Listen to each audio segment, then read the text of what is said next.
دکھ تب ہوتا ہے جب ہماری نیت صاف ہو اور اگلا ہم کو غلط سمجھے۔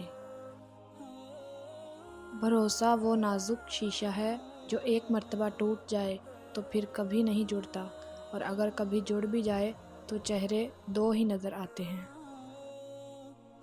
عجیب طرح سے گزر رہی ہے زندگی، سوچا کچھ، کیا کچھ، ہوا کچھ اور ملا کچھ۔ کسی کے اکتائے ہوئے لہجے، تھکے ہوئے لفظوں اور بے مروت رویے آخر آپ کو بھی تلخ کر ہی دیتے ہیں۔ آپ کسی انسان کا دل تب تک دکھا سکتے ہو جب تک وہ آپ سے پیار کرتا ہے۔ کچھ رشتے، کچھ تعلق ایسے پرندوں جیسے ہوتے ہیں جو کھلے دروازے دیکھ کے بھی نہیں اڑتے۔ نہ جانے کون سی سازشوں کا ہم شکار ہو گئے کہ جتنے صاف دل تھے اتنے داغدار ہو گئے۔ کبھی کبھی ہم تھک جاتے ہیں یہ ثابت کرتے کہ بے شک ہمارا طریقہ غلط تھا پر ارادہ نہیں۔ سب سے زیادہ دکھ انسان کو تب ہوتا ہے جب کوئی اس کے خلوص اور محبت بھرے جذبات کی ناقدری کرتا ہے۔ مجھے گرتے ہوئے پتوں نے سکھایا ہے، بوجھ بن جاؤ گے تو اپنے بھی گرا دیں گے۔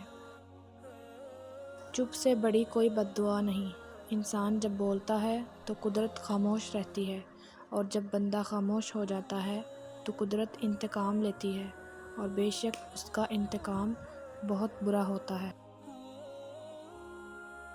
ضرورتوں کی وجہ سے نہیں، خلوص کی وجہ سے تعلقات قائم رکھو۔ انسان جس شخص کے لیے دل سے مخلص ہو وہ اس کو کہیں نہ کہیں دکھ دیتا ہے۔ جب دل دکھتے ہیں تو قدم تو بہت دور کی بات ہے، زبانیں بھی ہمیشہ کے لیے رک جایا کرتی ہیں۔ ہم کسی کے دل میں جھانک نہیں سکتے اور نہ یہ جان سکتے ہیں کہ کون ہمارے ساتھ کتنا مخلص ہے، لیکن وقت اور رویے جلد ہی یہ احساس دلا دیتے ہیں۔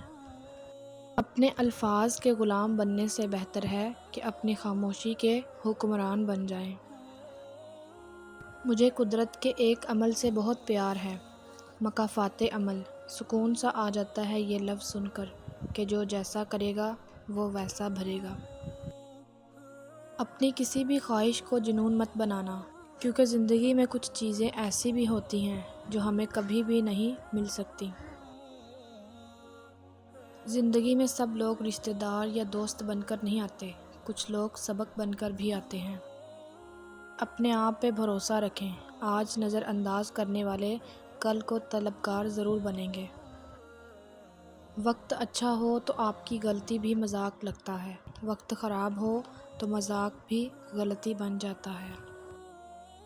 کسی کو پانے کے لیے ہماری 100 خوبیاں بھی کم پڑ جاتی ہیں، اور کھونے کے لیے ایک غلطی ہی کافی ہے۔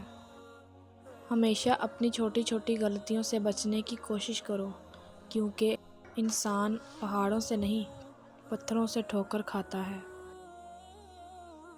ہمیں ڈھانپ کر وہی رکھتا ہے جس کے لیے ہم قیمتی ہوتے ہیں، پھر چاہے وہ ہمارا رب ہو یا کوئی انسان۔